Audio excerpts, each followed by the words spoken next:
Hello guys, Brahma Gurukul में आप सभी बच्चों का मैं मानविंद सिंह स्वागत करता हूं। मैं लेके आया हूं most important question series for UPSI, UP police constable और यूपी ट्रिपल एससी पैट के रिगार्डिंग, राइट।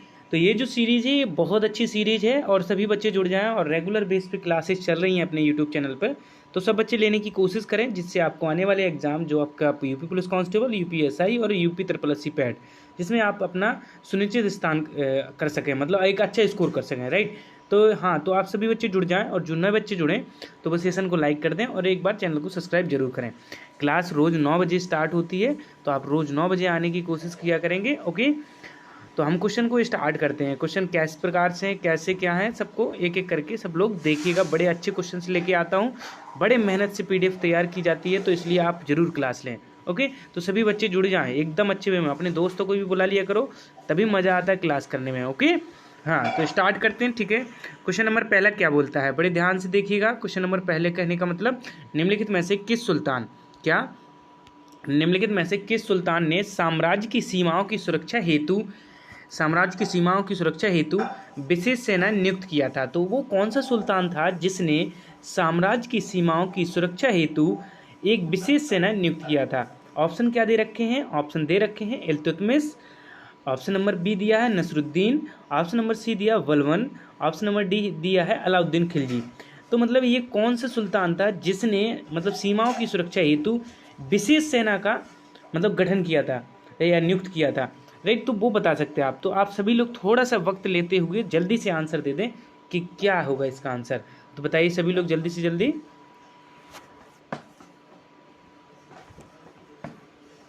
सभी लोग बताते चलें, एकदम अच्छे वे में बताते जाइएगा सभी लोग। देखो, अगर बताओगे तभी आपको पता चलेगा कि आप सही हैं गलत, ओके, बिल्कुल। तो मैं आपको बताना चाहूँगा कि निम्नलिखित में से किस सुल्तान ने साम्राज्य की सीमाओं की सुरक्षा हेतु विशेष सेना का नियुक्त किया था। वो थे Alauddin Khilji. D option is the right answer. जिस बच्चे ने डी ऑप्शन बताया एकदम करेक्ट आंसर क्या होगा, अलाउद्दीन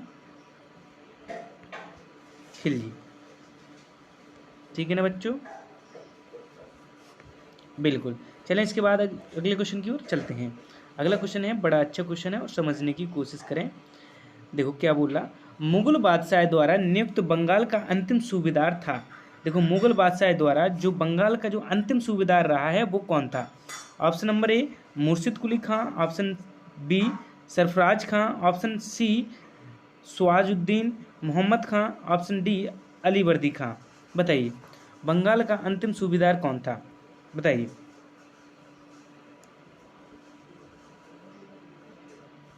हाँ, बंगाल का जो मुगल बादशाह थे उनके द्वारा जो नियुक्त किया गया बंगाल का अंतिम सूबेदार, उसका नाम बताइए जल्दी से जल्दी। सभी लोग बताएं, कमेंट करते जाएं सभी बच्चे। बहुत बढ़िया आंसर दे रहे हैं सभी के सभी, देते चलिए। बिल्कुल बिल्कुल, इसका जो आंसर क्या होगा वो होगा Murshid Quli Khan is the right answer, right. Mughal बादशाह द्वारा नियुक्त अंतिम सूबेदार कौन था, तो वो था मुर्शिद कुली खां, ठीक है ना, मुर्शिद कुली खां, तो याद रखिएगा, ओके। चलें इसके बाद अगले क्वेश्चन की ओर। अगला क्वेश्चन देखिएगा। अगला क्वेश्चन क्या बोल रहा है, समझने की कोशिश करिएगा। हाँ, क्वेश्चन नंबर तीसरा है, निम्नलिखित में से किस गुरु नानक ने अपना उत्तराधिकार घोषित किया था। किसे घोषित किया था। तो ऑप्शन नंबर ए बाला को, ऑप्शन नंबर बी लहना को, ऑप्शन नंबर सी मर्दाना को, ऑप्शन नंबर डी श्रीचंद को। बताइए किसे किया था। मतलब गुरु नानक थे, उन्होंने अपना उत्तराधिकारी घोषित किया था, तो वो किसे घोषित किया था, बाला, लहना, मर्दाना या श्रीचंद। बताइए, बताते चलें। कमेंट करते जाएं सभी बच्चे, बिल्कुल बिल्कुल। तो मैं आपको बताना चाहूँगा इसका जो आंसर है वो है Lahna is the right answer. क्या है, Lahna is the right answer. B option जिस बच्चे ने दिया एकदम करेक्ट आंसर, बहुत बढ़िया। चलते हैं इसके बाद अगले क्वेश्चन की ओर। अगला क्वेश्चन देखिएगा, क्वेश्चन नंबर 4, फिर मैं इसके ऑप्शन निकालता हूँ। निम्नलिखित में से कौन सा भारत आने वाला यात्री पुर्तगाली नहीं था, ठीक है। अब कौन सा पुर्तगाली, देखो आपको पता है कि जो 4 नाम है उसमें से कौन सा जो भारत आया और पुर्तगाली नहीं था, तो बताना है। ऑप्शन नंबर ए बोला है टुआर्ड बारबोसा, ठीक है। दूसरा है डोमिंगो पायस, तीसरा है पीटर मुंडी और चौथा है फुरनो नुनीज। हाँ, तो बताइए ये 4 ऑप्शन बताना है। देखो, टुआर्ड बारबोसा, ठीक है, उसके बाद चलो मैं छोटा कर देता हूँ जिससे दिख जाएगा, अब दिख रहा होगा। देखो ये जो कि ऑप्शन क्या है इसमें है टुआर्ड बारबोसा, डोमिंगो पायस, पीटर मुंडी या फार्नो नुनीज। बताइए तो इसमें से कौन सा पुर्तगाली नहीं है ये बताना है। हाँ, तो बताइए सभी बच्चे। चलो मैं बता देता हूँ। देखो आपको पता है कि पुर्तगाली सबसे पहले भारत आया था, वास्को डी गामा पुर्तगाली था कि नहीं, तो उसी अनुसार उन्होंने सबके पुर्तगालियों के नाम दे दिए, बट उन्होंने पूछा कि इसमें से कौन सा पुर्तगाली नहीं था, तो वो थे डोमिंगो पायस।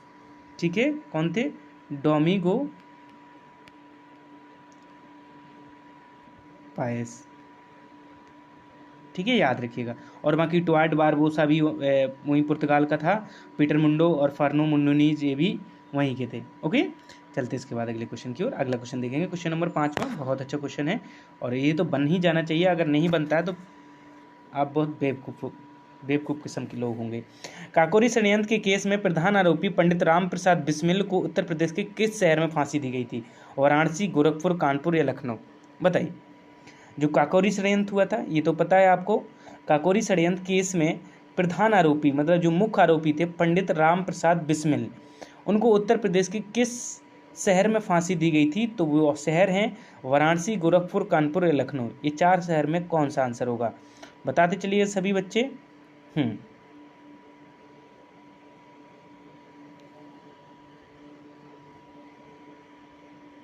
बताइए सभी, एक एक करके सभी बच्चे बताते चलें।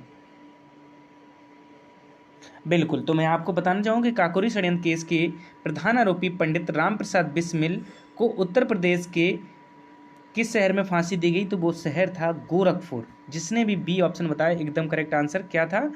गोरखपुर। बच्चे एकदम करेक्ट आंसर बता रहे, बहुत बढ़िया बच्चा। ठीक है, Gorakhpur is the right answer. Okay, और इसी तरीके से एक एक क्वेश्चन को करते चलें तो आगे। हाँ, तो सब लोग देखो, इसका तो आंसर आपको भी बनना चाहिए ज़्यादातर बच्चों को, है ना, क्योंकि इतना हार्ड भी नहीं था बट ठीक था। अगला क्वेश्चन क्या बोल रहा है? देखो, संस्कृति के 4 अध्याय, क्या संस्कृति के 4 अध्याय पुस्तक के लेखक कौन हैं? तो बताइए, संस्कृति के 4 अध्याय पुस्तक के लेखक कौन हैं? ऑप्शन दे रखे हैं, समझने की कोशिश करिएगा। Mahavir Prasad Dwivedi, option number B दिया है Ramdhari Singh Dinkar, option number C दिया है Maithili Sharan Gupt, option number D दिया है जयशंकर प्रसाद। तो बताइए कि संस्कृति के 4 अध्याय, पुस्तक का नाम है संस्कृति के 4 अध्याय, उसके जो लेखक हैं वो कौन है? महावीर प्रसाद द्विवेदी, रामधारी सिंह दिनकर, मैथिली शरण गुप्त या जयशंकर प्रसाद? एकदम स्पीड के साथ आंसर दे दें सभी बच्चा लोग। हाँ, देते जाइएगा। बिल्कुल बिल्कुल, बहुत बढ़िया।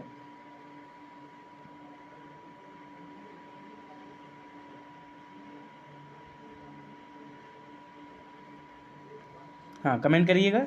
बहुत बढ़िया, देते चलें एक एक बच्चा लोग, देते जाइएगा।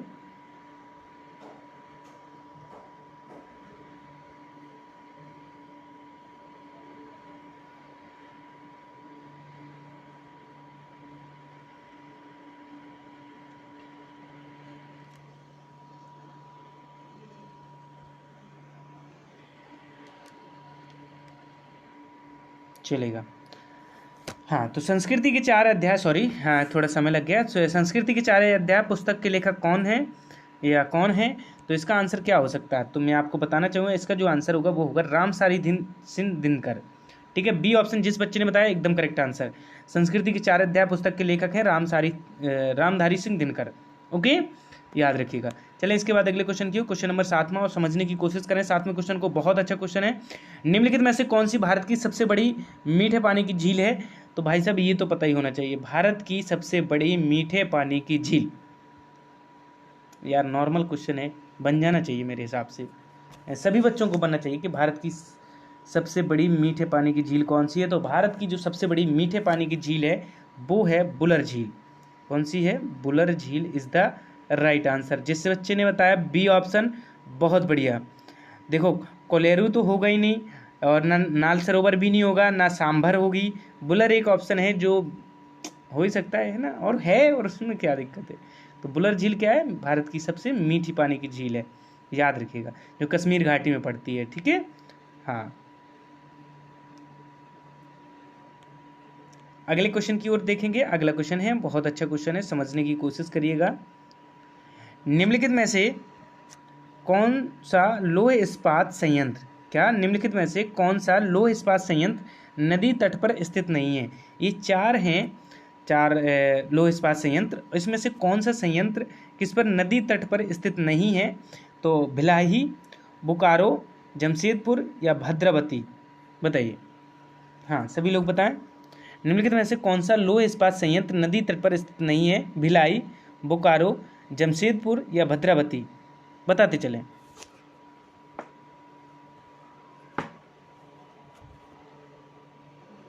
हाँ, सभी लोग आंसर दें, एकदम अच्छी वे में देते चलें सभी बच्चा लोग, तभी सही रहेगा। जब आप आंसर देंगे तभी आपको मज़ा आएगा, तभी पता चलेगा कि आप कितने पानी में हैं, कि सूखे में सूखे में खड़े हो। हाँ, बहुत बढ़िया, आंसर देते जाएं सभी बच्चे लोग। बिल्कुल, तो इसका जो आंसर होगा वो क्या हो सकता है? वो हो सकता है Bhilai is the right answer. क्या होगा? Bhilai is the right answer. Okay, option number A is the right answer. चलते हैं इसके बाद अगले क्वेश्चन की। बहुत बढ़िया, काफ़ी अच्छे बच्चों ने दिया है आंसर, कोई बात नहीं, चलते हैं। तो भिलाई क्या है? भिलाई है जो लौह इस्पात संयंत्र है भिलाई, वो नदी तट पर स्थित नहीं है, और बाकी सारे नदी तट पर स्थित है, ठीक है। चलते हैं इसके बाद अगले क्वेश्चन की ओर। अगला क्वेश्चन समझिएगा। क्वेश्चन में दिया है समुद्री चक्रवाती तूफान, ठीक है, समुद्री चक्रवाती तूफान तौकते, कौन से तौकते किस सागर में उत्पन्न हुआ था? बताइए। एक बार तौकते आया था समुद्री चक्रवाती तूफान, अब ये तो कंफर्म नहीं है, बट बता देता हूँ कि तौकते, हाँ, वो किस में हुआ था, किस सागर में उत्पन्न हुआ था?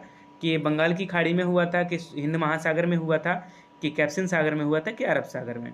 तो बताइए किस में हुआ था।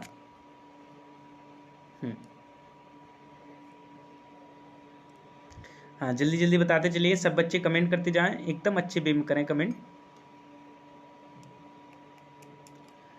बिल्कुल बिल्कुल, तो मैं आपको बताना चाहूँगा कि ये जो है समुद्री चक्रवाती तूफान तौकते किस सागर में उत्पन्न हुआ था? तो इसका जो आंसर होगा वो क्या हो सकता है? वो हो सकता है अरब सागर इज़ द राइट आंसर। जिस बच्चे ने अरब सागर बताया एकदम करेक्ट आंसर। क्या बताया? अरब सागर इज़ द राइट आंसर। बहुत बढ़िया। ओके, तो याद रखिएगा, जिस बच्चे ने गलत कर दिया तो याद रख लें, ठीक है। हाँ, अगले क्वेश्चन को देखेंगे, क्वेश्चन नंबर 10वां। निम्नलिखित में से विश्व में मछली का सबसे बड़ा उत्पादक देश कौन सा है? सबसे ज़्यादा मछली का उत्पादन किस देश में किया जाता है विश्व में? तो बताइए, जापान, चीन, रूस, यूएसए। हाँ, बताइए सब लोग, बताइए। जापान, चीन, रूस, यूएसए, इसमें से कौन सा मछली का सबसे बड़ा उत्पादक देश कौन सा है?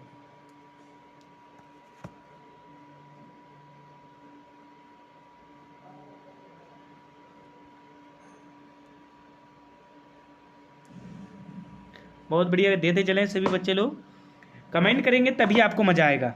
ओके, बिल्कुल, तो मछली का सबसे बड़ा जो उत्पादक देश है वो कौन सा है? वो है चाइना। चीन इज द राइट आंसर। जिसने भी बी ऑप्शन बताया एकदम करेक्ट आंसर बताया, चीन is the right answer. Okay, B option is the right answer. B, China क्या है? चाइना मछली का सबसे बड़ा उत्पादक देश है। ओके, याद रखोगे कि नहीं? रखना भी चाहिए।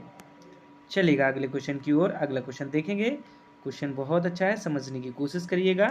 क्वेश्चन नंबर 11 कहते हैं इसे। ओके, तो पढ़ते हैं हम। तो निम्नलिखित में से किस द्वीप को बादे की भूमिर के रूप में जाना जाता है? बताइए।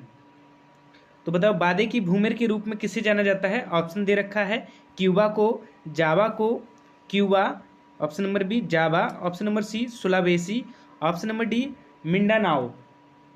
बताइए इनमें से कौन सा आंसर होगा?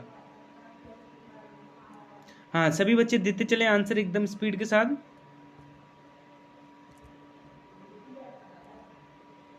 निम्नलिखित में से किस द्वीप को बादे की भूमिर के रूप में जाना जाता है?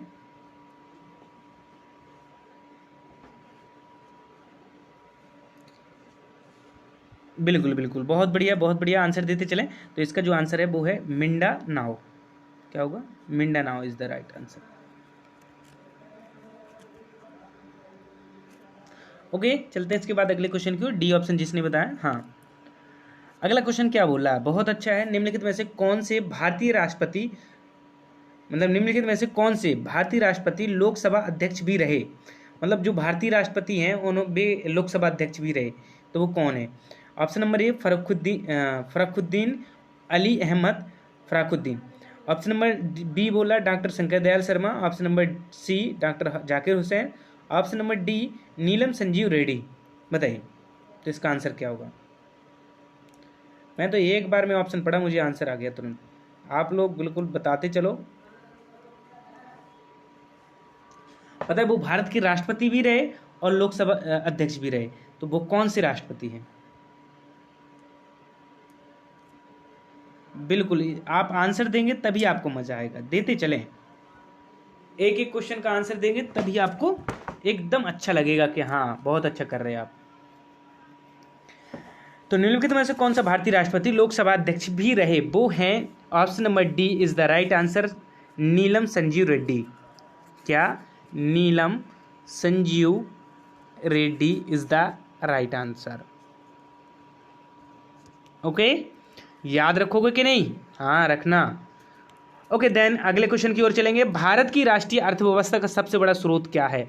ये क्वेश्चन जरूर बताना चाहिए आप लोगों को, क्योंकि आप भारतीय नागरिक हैं और भारत की नागरिकता है आपके पास, तो आपको अर्थव्यवस्था का सबसे बड़ा स्रोत भी पता होना चाहिए भारत का। ओके, भारत की राष्ट्रीय अर्थव्यवस्था का स्रोत, सबसे बड़ा स्रोत है ऑप्शन नंबर ए सेवा क्षेत्र, ऑप्शन नंबर बी कृषि क्षेत्र, ऑप्शन नंबर सी औद्योगिक क्षेत्र, ऑप्शन नंबर डी व्यापार क्षेत्र। बताइए।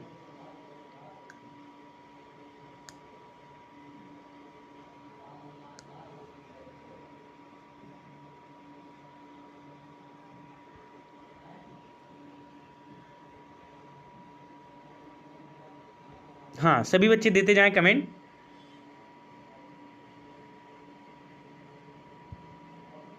बिल्कुल, तो इसका जो आंसर है वो है सेवा क्षेत्र इज द राइट आंसर। सब उल्टा सीधा लगा रहे बिल्कुल। हाँ, तो इसका आंसर क्या है? सेवा क्षेत्र is the right answer. Okay,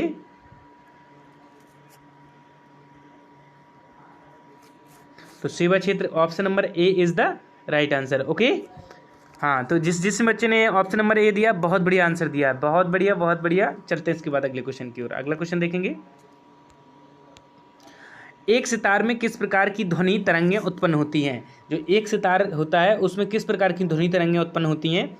तो ऑप्शन नंबर ए प्रगामी एवं अनुदैर्घ्य, ऑप्शन नंबर बी प्रगामी एवं अनुप्रस्थ, ऑप्शन नंबर सी अनुग्रामी एवं अनुदैर्घ्य, ऑप्शन नंबर डी अप्रगामी एवं अनुप्रस्थ। बताइए।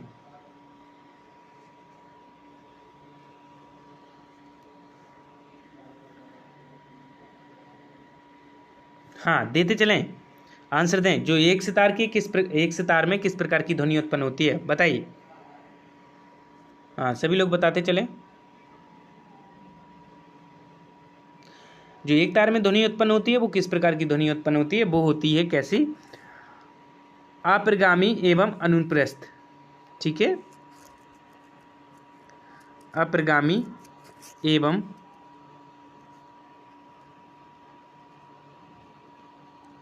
अनुप्रस्थ। ओके,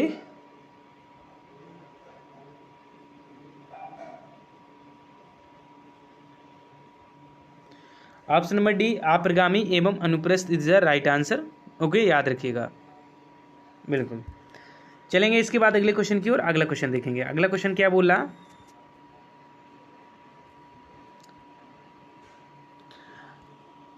कौन सा तत्व सरसों के तेल की मात्रा बढ़ाने में अत्यधिक उपयोगी है? बताओ, इनमें से कौन सा तत्व है जो सरसों का तेल की मात्रा बढ़ जाती है सरसों के पौधे में? तो कैल्शियम, सल्फर, जस्ता या लोहा? बताइए। कौन सा तत्व सरसों के तेल की मात्रा बढ़ाने में अत्यधिक उपयोगी है? हाँ, देते चले सभी लोग। कैल्शियम, सल्फर, जस्ता या लोहा? बहुत बढ़िया, स्पीड के साथ आंसर दिया करें। और जो बच्चे नए हैं तो आप कहोगे सर हम बाद में भी क्लास ले रहे हैं, लेकिन मैं बताऊं रोज़ 9 बजे लेने आए क्लास, तो आप बहुत मज़ा आएगा। लाइव सेशन की क्लास चलती है, 9:15 पे स्टार्ट हो जाती है, और आज ज़्यादा बड़ी क्लास नहीं होती, आधे एक घंटा की क्लास होती है, तो ले लिया करें यार सब लोग। बहुत बढ़िया क्लास होती है, जिससे आपको भी मज़ा आता होगा और आपको लगता होगा कि हाँ सर क्वेश्चंस भी बहुत अच्छे लेके आते हैं। तो कौन सा तत्व सरसों के तेल की मात्रा बढ़ाने में अत्यधिक उपयोगी है? कैल्शियम, सल्फर, जस्ता या लोहा? तो इसका जो आंसर होगा वो क्या होगा? वो होगा sulphur is the right answer. Okay, तो sulphur is the right answer. बहुत बढ़िया बच्चों ने आंसर दिया। ओके, चलते हैं इसके बाद अगले क्वेश्चन की ओर। मकड़ियों द्वारा उत्पादित रेशम क्या कहलाता है? जो मकड़ी रेशम उत्पादित करती हैं या मकड़ियों द्वारा जो उत्पादित रेशम होता है उसे क्या कहते हैं? टसर रेशम, गोसामर रेशम, मूंगा रेशम या अहिंसा रेशम? बताइए।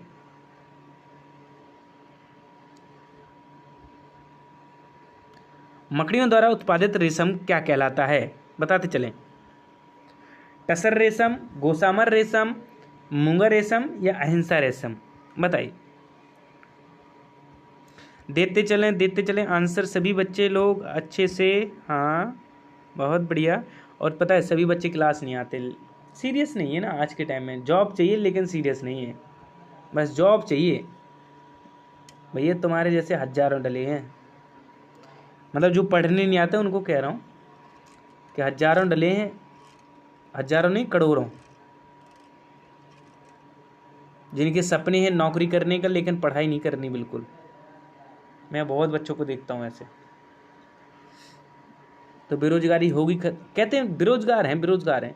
जब पढ़ेंगे नहीं तो कहाँ से रोजगार मिलेगा भाई? मेहनत नहीं करेंगे, मेहनत तो करनी पड़ेगी भाई। कंपटीशन, यही तो लाइफ है और कंपटीशन है। नहीं तो मनुष्य का जन्म ही नहीं लेते, किसी और का जन्म ले लेते। कंपटीशन नहीं होता, जानवर का जन्म होता, कंपटीशन नहीं होता उनमें। बस उन्हें तो पेट में खाना चला गया, बस बहुत है ना उन्हें आगे बढ़ना, बस उन्हें तो खाना मिल गया, बस एक ही चीज़ है, तो बस वो घूमते रहते और मिल ही जाता है। चलो, इसका आंसर क्या है? इसका आंसर है option number B is the right answer. Gossamer रेशम बनाता है मकड़ी। कौन सा? गोसामर रेशम जो मकड़ी से पैदा होती है, कौन सा? गोसामर। याद रखिएगा। तो याद रखोगे कि नहीं? हाँ बिल्कुल, option number B is the right answer. Question number 17 देखेंगे। निम्नलिखित में से कौन सी नदी उत्तर प्रदेश के राज्य में प्रवाहित नहीं होती है? ये 4 नदी हैं, 4 नदी में से बताइए कि कौन सी नदी है जो क्या करती है, जो उत्तर प्रदेश में प्रवाहित नहीं होती है? सोन नदी, हिंडन नदी, गंडक नदी, शारदा नदी? बताइए।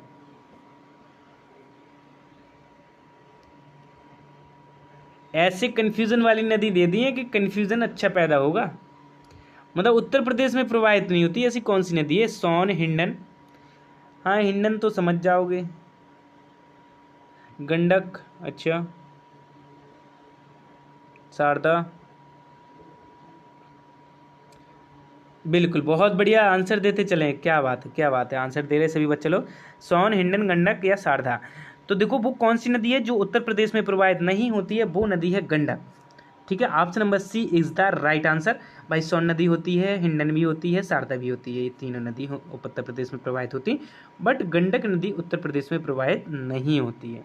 ओके, बहुत बढ़िया। चलते हैं इसके बाद अगले क्वेश्चन की ओर। अगला क्वेश्चन देखेंगे। निम्न राज्यों में से कौन ट्यूबवेल सिंचाई के क्षेत्र में सर्वोच्च है? मतलब ये 4 राज्य दिए हैं, उत्तर प्रदेश, बिहार, पंजाब, हरियाणा। इनमें से कौन सा राज्य है जो ट्यूबवेल सिंचाई के क्षेत्र में सर्वोच्च है? बताइए। भाई इसका आंसर तो दे ही देना चाहिए, आपको पता है। ट्यूबवेल से सबसे ज्यादा सिंचाई किस राज्य में की जाती है? बिल्कुल, तो इसका जो आंसर क्या होगा? इसका आंसर है option number A, Uttar Pradesh is the right answer. क्या है? उत्तर प्रदेश is the right answer. Uttar Pradesh में क्या है कि ट्यूबवेल से सिंचाई की मात्रा या सिंचाई क्षेत्र ज़्यादा है, या सिंचाई सबसे ज़्यादा की जाती है। तो याद रखिएगा, ट्यूबवेल से सबसे ज़्यादा सिंचाई कहाँ की जाती है? Uttar Pradesh. Option number A is the right answer. अगला क्वेश्चन समझेंगे, बहुत अच्छा क्वेश्चन है। Question number 19। अंग्रेजों के विरुद्ध बनारस विद्रोह का नेतृत्व, भाई सभी बता दो, किसने किया था? बनारस विद्रोह हुआ था, ये तो पता ही होगा। अंग्रेजों के विरुद्ध हुआ था, ये भी पता होगा, बट उसका नेतृत्व किसने किया था? तो सिराजुद्दौला, अशफाकुल्ला, आसफ उद्दौला। एक बार तुम पढ़ लो, राजा चेत सिंह, या फिर डी ऑप्शन है राजा महिप नारायण सिंह। तो आपको बताना है कि बनारस विद्रोह का जो नेतृत्व है वो किसने किया था? बताइए, अगर पता होगा तो आप लोगों को बताना बहुत ज़रूरी है।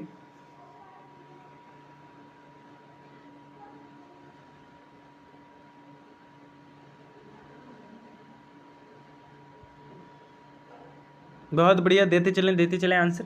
बिल्कुल, तो मैं बताना चाहूँगा कि जो बनारस विद्रोह का नेतृत्व कर रहे थे वो थे राजा चेत सिंह। चेत सिंह, ओके, कौन थे? राजा चेत सिंह ने बनारस विद्रोह का नेतृत्व किया था। ओके, याद रखिएगा। चलते हैं इसके बाद अगले क्वेश्चन की ओर। अगला क्वेश्चन देखेंगे, ये तो आरओ का क्वेश्चन आए, ये सारे क्वेश्चन आरओ में आए हुए क्वेश्चन है। मतलब ये इसलिए इंपॉर्टेंट है यूपीएसआई यूपी पुलिस कांस्टेबल, क्योंकि ये उनके लिए बहुत महत्वपूर्ण है। वर्तमान उत्तर प्रदेश में भारत के प्राचीन 16 महाजनपद में से कुल कितने महाजनपद स्थित थे? 6, 7, 8, 9। मतलब जो वर्तमान में जो मतलब वर्तमान उत्तर प्रदेश, जो वर्तमान में जो उत्तर प्रदेश है उसमें भारत की जो प्राचीन, पता है आपको 16 महाजनपद होते थे। काशी मल्ल होते थे कि नहीं, मल्ल चेदी, इस जनपद की बात कर रहा हूँ, है ना। तो उनमें से कितने जनपद उत्तर प्रदेश में थे बताइए, महाजनपद?